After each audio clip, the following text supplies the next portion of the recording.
오늘은 염려하지 말라라는 제목으로 말씀을 나누겠습니다. 얼마 전에 저희 아들이 복권을 샀다고 카톡을 보내왔어요. 그래서 제가 제안을 했죠. 복권이 되면 절반만을 나눠주라. 그래서 아들이 흔쾌히 나눠주겠다고 했습니다. 그런데 토요일이 지났는데 카톡이 안 오는 거예요. 그래서 저희 두 부가 앉아서 됐든지 돼서 연락이 안 오든지 아니면 하나도 안 됐든지 돼가지고 나눠주기 싫어서 연락을 안 했든지 하나도 안 됐든지 나중에 이제 봤더니 5,000원짜리 하나 됐다는 거예요. 여러분이 혹시 그런 생각을 해본 적이 없습니까? 복권을 샀을 때 복권이 내가 된다 그러면 이 복권을 내가 어떻게 쓸까? 그리고 이 돈을 어떻게 쓸까? 우리들이 이 복권을 사가지고는 복권이 되면 내가 돈을 어떻게 쓸까라는 생각들을 많이들 하지요. 저희 딸을 한 번씩 이렇게 금요일 저녁에 픽업하기 위해서 시외버스 터미널을 가보면 그 앞에 복권을 파는 점이 있는데 사람들이 줄을 서가지고 금요일 저녁에 복권을 사고 있어요.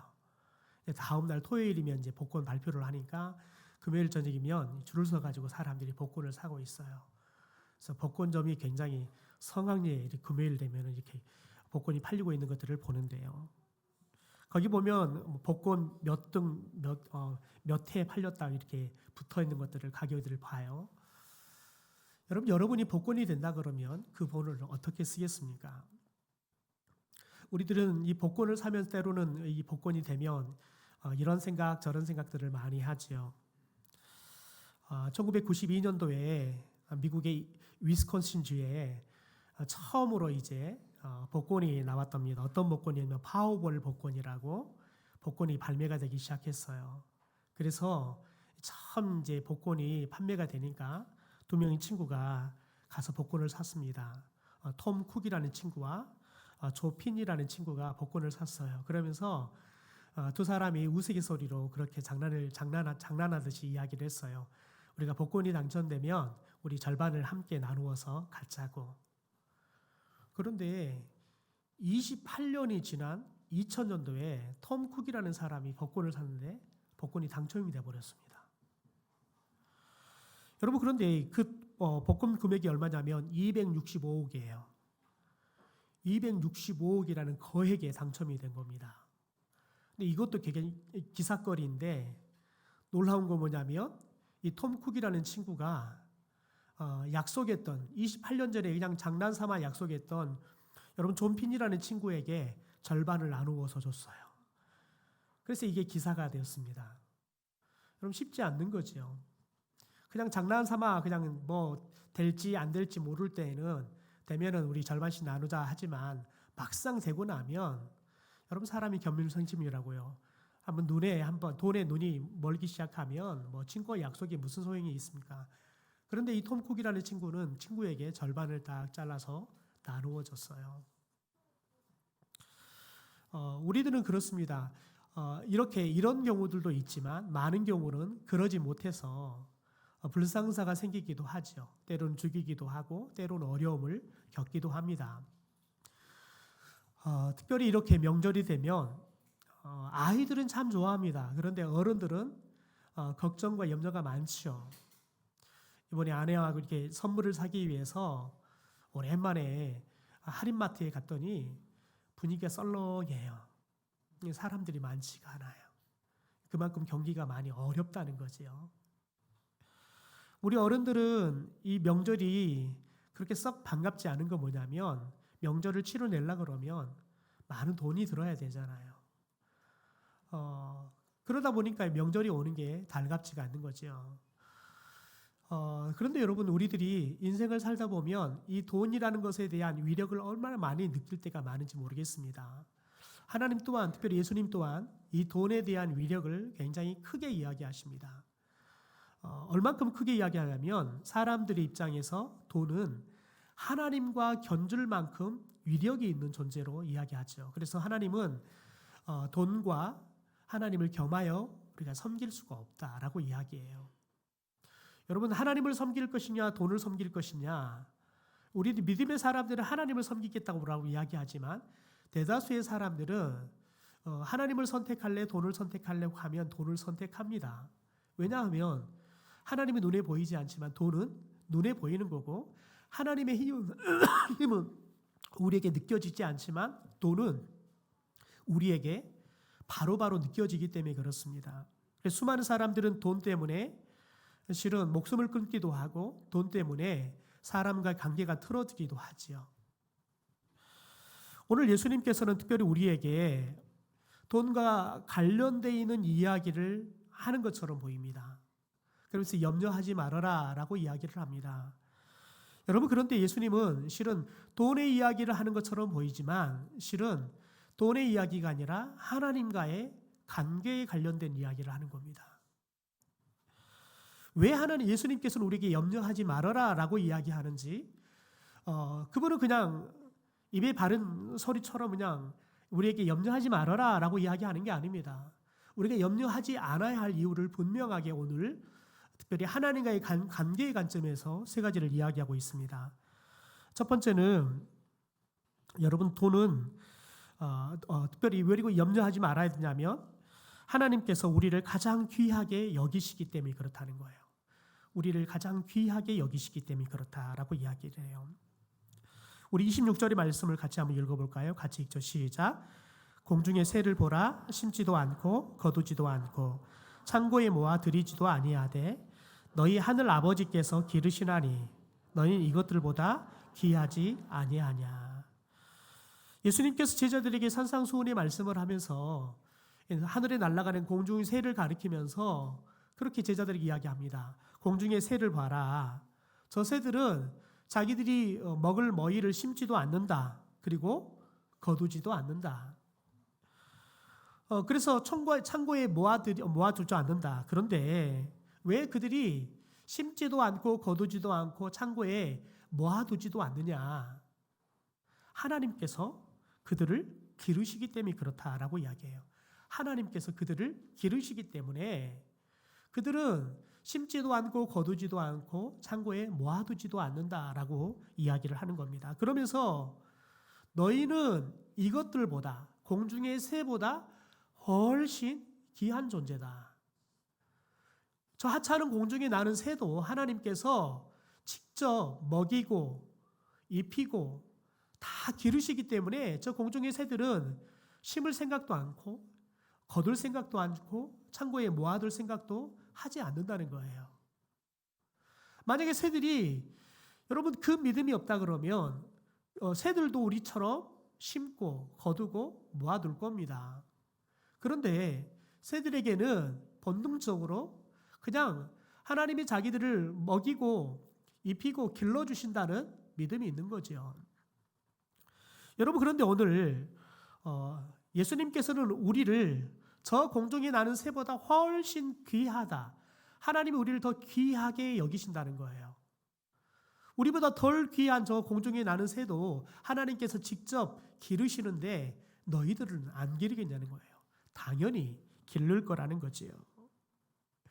여러분, 그런데 여기서 보면 귀하다라는 말이 헬라어로 디아페로입니다. 따라할까요? 디아페로. 어떤 의미가 있냐면 비교할 수 없을 정도로 귀하다는 거예요. 그러니까 여러분은 이 세상에서 가장 귀한 존재라는 거예요. 누구하고도 비교할 수 없을 만큼 하나님에게는 여러분이 유일무이한 아주 귀한 존재라는 거예요. 특별하게 귀하게 여기는 존재라는 거예요. 여러분, 그러니까 우리를 특별하게 하나님께서 기르신다는 거예요. 그러니까 우리들은 염려할 게 없다라고 이야기해요. 우리 어르신들이 그러잖아요. 아이들을 낳으면 지 먹을 거 지가 가지고 태어난다 그러잖아요. 여러분, 그런데 오늘 말씀을 해석해 보면 그게 맞는 이야기예요. 하나님께서 이 땅에 아이를 보낼 때에는 그 아이가 먹고 살아갈 것들을 하나님께서 다 주시겠다는 거예요. 마치 여러분 공중에 나는 새가 태어나면 그냥 하나님이 다 먹여주시기 때문에 그냥 심지도 않고 거두지도 않고 창고에 모아두지도 않고 살듯이요. 순천에 가면 흑도루미가 날라옵니다. 여러분, 그런데 처음에는 흑두루미가 많지가 않았습니다. 그런데 지금은 거의 전 세계에서 가장 많은 흑두루미가 날아올 정도로 많은 흑두루미가 날아오고 있습니다. 여러분, 그런데 그렇게 된 이유가 있어요. 그 순천만을 개발하기 위해서 논해에 특별히 관정이나 막 이런 시설들이 필요하기 때문에 전봇대를 세워서 전기를 다 넣어놨어요. 그런데 문제는 뭐냐면 이 흑두루미가 전선에 걸리거나 이런 문제 때문에 죽는 일이 생겨요. 그래서 전봇대를 다 뽑아버리고 전선을 다 제거했어요. 그리고 그 주변에는 우타리를 쳐서 사람들이 지나가도 사람들이 보이지 않게 해서 흑두루미가 두려워서 무서워서 도망가지 않도록 보호시설까지 다 했어요. 뿐만 아니라 이제 겨울철이 되면 먹을 게 별로 없잖아요. 그러니까 그 논바닥에다가 다 먹을 것들을 다 임의로 뿌려요. 매주마다 먹을 걸 뿌려요. 그러니까 처음에는 순천 시민들이 어떤 이야기 했냐면, 아니 쓰잘데기 없이 왜 저 새들에게 먹을 걸 나눠주냐는 거예요. 지금 순천 시내 안에도 저 길거리에서 노숙하면서 하는 사람들이 있는데 저 사람들에게 먹을 걸 줘야지. 저 새들 저 돈도 안 되는 것들 와가지고 개인 똥만 싸고 사람 사는데 괴롭히기만 하는 저 새들한테 왜 돈을 들여가지고 먹을 걸 뿌리냐고 순천 시민들 중에서는 불평하는 사람들이 있었습니다. 여러분, 그런데 그 흑두루미를 먹이기 시작하니까요, 흑두루미들이 더 많이 날아오기 시작하는 거예요. 여러분, 그런데 그게 관광자원이 되는 거예요. 그래서 수많은 사람들이 순천만을 찾기 위해서 사람들이 옵니다. 그리고 이렇게 흑두루미가 날아올 때가 되면 수많은 사진작가들이 사진을 찍기 위해서 와서 잠을 자가면서 아침도 찍고 저녁도 찍고 그러면서 이 사람들이 자연스럽게 순천에 머물면서 숙식을 해결하면서 그래서 많은 숙박업체들이나 식당들에게 많은 돈을 벌 수 있도록 해주는 거죠. 여러분, 하나님께서 먹이지만 사람들이 더 먹이니까요, 그것들이 사람들을 먹여 살리더라고요. 여러분, 흑두루미들이 왜 그렇게 날아오겠습니까? 여기 오면 우리들이 안전하게 살 수 있도록 여기 사람들은 우리를 지켜주더라는 거예요. 다른 곳 갔더니 사람들이 위협하고 소리 지르고 그래서 우리들이 안전하고 편안하게 알을 낳고 살 수가 없는데 저곳에 가면 우리가 안전하게 알 낳고 살 수 있도록 사람들이 우리를 보호해 주더라는 거예요. 그 믿음이 있으니까 이 흑두루미들이 더 많이 날아오는 거예요. 여러분, 하나님께서 우리를 가장 귀하게 여기셔서 우리보다 덜 귀한 저 공중에 나는 새도 길러주신 것처럼 우리를 하나님께서 길러주신다는 믿음이 있으면 염려하지 말라는 거예요. 여러분, 하나님이 저와 여러분을 책임져 주시고 길러주실 줄 믿습니다. 여러분의 자녀들이 지금 여러분이 생각하는 것처럼, 아니 여러분의 자녀들이 계획하는 것처럼 인생의 길이 풀리지 않는다 할지라도 염려하지 마십시오. 하나님께서 여러분의 자녀를 책임지고 지금 하나님의 계획대로 끌고 가고 계신 줄 믿습니다. 여러분, 하나님이 우리를 얼마만큼 귀하게 보느냐, 이사야 43장 4절의 말씀 우리 세번역 성경으로 같이 한번 읽어볼까요? 같이 읽죠. 시작. 존귀하게 여겨 너를 사랑하였으므로 너를 대신하여 다른 민족들을 내주겠다. 하나님이 우리를 보배롭고 존귀하게 여겨 사랑했대요. 그래서 우리를 구원하기 위해서 다른 민족들을 내어줄 만큼 우리를 존귀하고 보배롭게 여기고 사랑한다는 거예요. 여러분, 그러므로 저와 여러분이 늘 거울을 볼 때마다 자기 스스로에게 이야기할 때 하나님께서 나를 보배롭고 존귀하게 여기시고 사랑한다. 여러분, 이 믿음이 있을 때 우리 안에 염려가 사라지게 될 줄 믿습니다. 두 번째, 염려하지 말아야 할 이유는 하나님께서 우리에게 최고의 것을 주시기 때문에 그렇습니다. 우리 28절 29절 말씀 같이 읽죠. 시작. 또 너희가 어찌 의복을 위하여 염려하느냐? 들의 백합화가 어떻게 자라는가 생각하여 보라. 수고도 아니하고 길쌈도 아니하느니라. 그러나 내가 너희에게 말하노니 솔로몬의 모든 영광으로도 입은 것이 이 꽃 하나만 갖지 못하였느니라. 여러분, 예수님이 이번에는 들에 피어있는 백합화를 가리키면서 이야기하지요. 이 백합화는 이렇게 피기 위해서 수고도 않고 풀도 매지 않는다는 거예요. 그런데 하나님께서는 이 백합화가 꽃을 피울 수 있도록 돌봐주시는데, 여러분 이 백합화의 이 아름다움은 솔로몬의 모든 영광으로도 입는 것이 이 꽃 하나보다, 백합화 이 꽃 하나보다 못한다는 거예요. 여러분 하나님께서는 솔로몬의 영광보다 여러분 더 아름다운 이 백합화를 하나님께서 피워주신다는 거예요. 그렇듯이 하나님께서 저와 여러분에게 이 백합화보다 하나님 우리를 더 귀하고 아름답게 보신다는 거예요. 그래서 하나님이 여러분 백합화 만들어 놓고는 보기에 좋았다라고 말했지만, 우리를 만들어 놓고는 보시기에 어떻게 했다고요? 심히 좋았다라고 이야기하세요. 하나님은 저와 여러분이 이 백합화보다 훨씬 귀한 존재예요. 그래서 하나님은 솔로몬이 그가 왕으로 통치하면서 그가 얻은 모든 것보다, 그가 왕의 절대 권력을 갖고 얻은 그 모든 것보다 백합화 이 하나의 꽃이 훨씬 아름다운 것처럼, 여러분 우리는 그 백합화보다 더 귀하잖아요. 더 아름답잖아요. 그러니까 하나님께서는 저와 여러분에게 백합화보다 훨씬, 아니 솔로몬보다 훨씬 최고의 것으로 하나님께서 우리 가운데 공급해 주실 줄 믿습니다. 그러므로 여러분 저와 여러분이 늘 하나님이 나에게 최고의 것을 허락해 주실 것이라는 믿음이 있다 그러면, 오늘 염려할 거리가 있어도 우리가 염려하기보다는 하나님께서 이 문제를 통해서 나에게 어떤 최고의 것을 주시려고 이 염려의 상황을 나에게 주실까 기대할 수 있게 될 줄 믿습니다. 여러분 우리가 기대하게 되어지면 기도하게 될 줄 믿습니다. 여러분 사람은 염려하면 기도할 것 같지만 염려하면 기도하지 않아요. 그러나 기대가 되면 기도하게 돼요. 여러분 아이들이 엄마에게 뭘 사달라고 하기보다 할머니에게 뭘 사달라 말을 더 잘합니다. 왜 그럴까요? 그렇지요. 엄마는 잘 안 사줘요. 인생을 통틀어 경험한 이야기를 오늘 우리에게 들려주시는 거예요.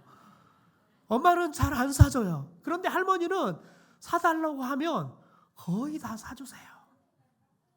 그러니까 엄마하고 할머니가 있으면 엄마한테 사달라고 말하지 않고 할머니에게 사달라고 해요. 왜요?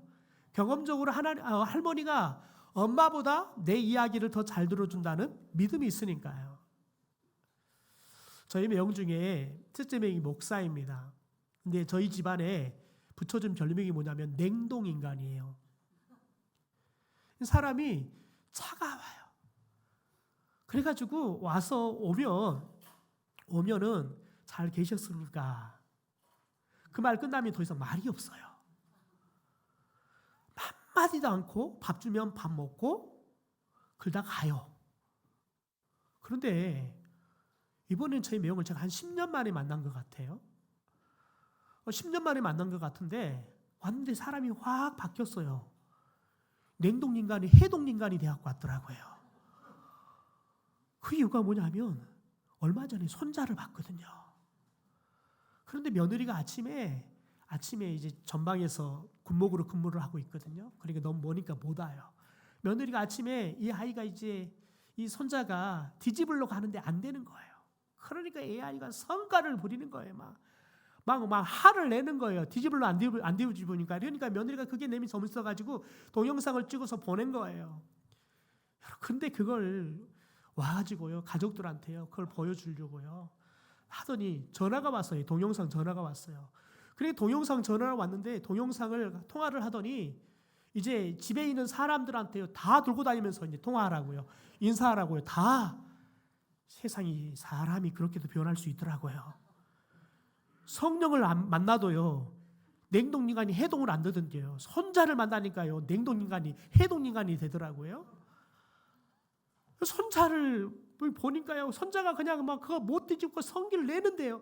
그게 좋다고 할머니 할아버지가 막 깨끗고 웃어요. 아이고 전 보고 있는 답답하더라고요. 아니 좀 굴려주지. 그걸 안 보고 안 굴려주고 막 그거 동영상 찍고 있는 거예요. 아이고 한번 좀 굴려주면 좋겠는데 막 제가 답답할 정도로. 그런데 할머니 할아버지는 그게 너무 좋아서 막 웃고 있는 거예요. 여러분 할머니 할아버지는 그냥 손자가 너무 귀해요. 그러니까요, 그 아이가 하는 것마다 다 이뻐요. 성질을 내도 이쁘다니까요. 그러니까 무엇을 해달라 그래도 다 해줘요. 여러분 하나님께서 저와 여러분을 가장 보배롭고 존귀하게 여기고 사랑하니까요, 저와 여러분이 뭘 해달라고 하면 여러분 우리가 해달라는 것보다 더 좋은 최고의 것을 해주실 줄 믿습니다. 마지막으로 여러분 우리가 염려하지 말아야 할 세 번째 이유가 뭡니까? 하나님께서 이미 아시기 때문이에요. 우리 31절 32절 같이 한번 읽죠. 시작. 그러므로 염려하여 이르기를 무엇을 먹을까 무엇을 마실까 무엇을 입을까 하지 말라. 이는 다 이방인들이 구하는 것이라. 너희 하늘 아버지께서 이 모든 것이 너희에게 있어야 할 줄을 아시느니라. 여러분 이 말씀만 들어도 얼마나 마음이 든든합니까? 하나님께서 우리가 구하지 않아도 우리가 무엇을 먹어야 될지 무엇을 마셔야 될지 무엇을 입어야 될지 다 알고 계신다는 거예요. 여러분 하나님은 그러면 알고만 계실까요? 그래 다 알아. 여러분 하나님은 그러고만 계실까요? 아니에요. 하나님께서는 저와 여러분이 언제 이게 주면 가장 좋을지 그때까지 아세요. 그래서 하나님은 저와 여러분에게 가장 적절할 때 가장 좋은 곳으로 저와 여러분에게 주실 줄 믿습니다. 여러분 하나님께서 이미 다 아시기 때문에 그래서 하나님께서 우리에게 때와 장소 심지어 우리에게 뭐가 필요한지 다 이미 예비하시고 그래서 우리에게 그때만 되면 우리에게 주시기 때문에 그래서 오늘 예수님께서 우리에게 한 가지를 더 요구합니다. 같이 한번 읽어볼까요? 33절입니다. 시작. 그런즉 너희는 먼저 그의 나라와 그의 의를 구하라. 그리하면 이 모든 것을 너희에게 더하시리라. 여러분 하나님께서 우리가 무엇을 마실지 무엇을 먹을지 무엇을 입을지 이미 다 아신대요. 여러분 그런데 이것들은 하나님께서 보너스로 주는 거래요. 언제요? 우리가 하나님의 나라와 하나님의 의를 구하는 삶을 살아갈 때요. 이 말은 무슨 말이냐면 저와 여러분이 하나님이 내 아버지가 되고 나는 하나님의 자녀가 되어서 하나님과 함께 하나님의 나라를 하나님의 의를 우리가 이루어가는 거예요. 여러분 그러면 하나님께서는 그냥 이것들을 그냥 우리가 밥 때가 되면 주는 거예요. 우리가 먹을 때가 되면 그냥 주는 거죠. 우리가 입을 때가 되면 그냥 주는 거예요. 마치 여러분의 부모님들이 여러분이 자랄 때 겨울이 되면 미리 다 겨울옷 빼서 여러분이 입을 수 있도록 준비해주고 여러분들이 때로는 많이 지쳐 있으면 영양제나 보약이나 때로는 고기나 이런 것들을 해서 다 주잖아요. 말하지 않아도 어찌 그렇게 잘 알고 다 준비해 주잖아요. 여러분 하나님께서 저와 여러분이 하나님과의 좋은 관계 속에서 우리가 하나님과 함께 하나님의 나라를 하나님의 뜻을 이루어가는 삶을 살아가면 자연스럽게 저와 여러분에게 먹을 것, 마실 것, 입을 것을 그냥 우리에게 주실 줄 믿습니다. 이건 누가 구하냐면 먹을 것, 마실 것, 입을 것을 누가 구하냐면 하나님이 아닌 하나님과 자녀와 아버지의 관계가 아닌 이방인들이 구하는 거라는 거예요. 그러나 여러분 하나님이 아버지인 사람 그래서 하나님의 나라가 나의 나라인 사람들은 여러분 하나님의 나라를 위해서 하나님의 의를 위해서 살아가게 되어지면 하나님께서 우리에게 먹을 것, 마실 것, 입을 것은 그냥 때가 되면 그냥 우리에게 가장 좋은 걸로 주실 줄 믿습니다. 여러분 손흥민 선수가 이번에 아시안컵에서 준우승이 떨어지고 돌아가면서 그냥 죄송하다고 이야기하라고 하잖아요. 여러분 특별히 손흥민 선수가 계속해서 올라가면서 연장전까지 치러 가면서 준결승에 올라갔을 때 많이들 우려하지요. 부상이나 이런 거 우려하잖아요. 그럴 때 뭐라고 말하냐면 자신은 국가대표이기 때문에 나라를 위해서 때로는 부상을 당할 위험이 있다 할지라도 뛰어야 한다는 거예요. 왜 그럴까요? 이 나라가 내 나라이고 나는 이 나라를 대표하는 국가대표라는 믿음이 있기 때문에 그렇습니다. 너무 피로해서 잘못하면 피로한 상태에 뛰면 여러분 많은 부상을 입을 수 있어요. 그러면 때로는 특별히 선수 생명이 끝날 수 있어요. 토트넘으로 돌아가면 여러분 주당 몇 억씩 받아가면서 살 수 있는데 자칫 무리해서 경기했다가는 다치면 선수의 생명이 끝날 수도 있어요. 그런데 자신이 우리나라의 국가대표라는 여러분 분명한 정체성이 있으니까요. 그럼에도 불구하고 자신은 떼야 한다는 거예요. 여러분, 저와 여러분이 하나님의 나라의 백성이라는 정체성, 하나님이 우리 아버지고 우리는 그분의 자녀라는 믿음이 있다 그러면 저와 여러분이 하나님의 나라를 위해서 하나님의 의를 위해 살아가는 것이 당연하게 될 줄 믿습니다. 그러면 하나님께서는 우리에게 먹을 것, 마실 것, 입을 것은 그냥 때가 되면 하나님이 알아서 우리에게 당연하게 주실 줄 믿습니다. 그것도 어떻게 해요? 최선의 것을요. 그러므로 저와 여러분이 올해는 하나님과 바른 관계 속에서 하나님이 나를 가장 보배롭고 존귀히 여기시며 사랑해 주신다는 여러분 이 고백을 매일마다 내 자신에게 또한 우리 공동체 안에 우리들이 서로 해가면서 여러분 가장 보배롭고 존귀한 하나님의 자녀들이 되기를 소망합니다. 더 나아가 하나님께서 우리에게 가장 좋은 것을 최고의 것을 주실 것이라는 믿음을 가지고 저와 여러분이 염려하기보다 하나님이 우리를 어떻게 사용할 것인지 기대함으로 기도하는 사람들이 되기를 소망합니다. 더 나아가 여러분 우리들이 하나님의 나라와 의를 위해 살아가면 우리가 무엇을 먹을지 무엇을 마실지 무엇을 입을지 이미 그분은 아시고 우리에게 가장 적절할 때 최고의 것으로 채워주시고 그래서 먹이시고 입히시고 더 나아가서 마시게 하시는 하나님이 저와 여러분의 아버지인 줄 믿습니다. 염려하기보다 그 하나님과의 여러분 더 따뜻한 사랑의 관계 속에서 하나님의 나라를 위해서 하나님의 의를 위해 살아가는 저와 여러분이 되기를 주님의 이름으로 축원합니다.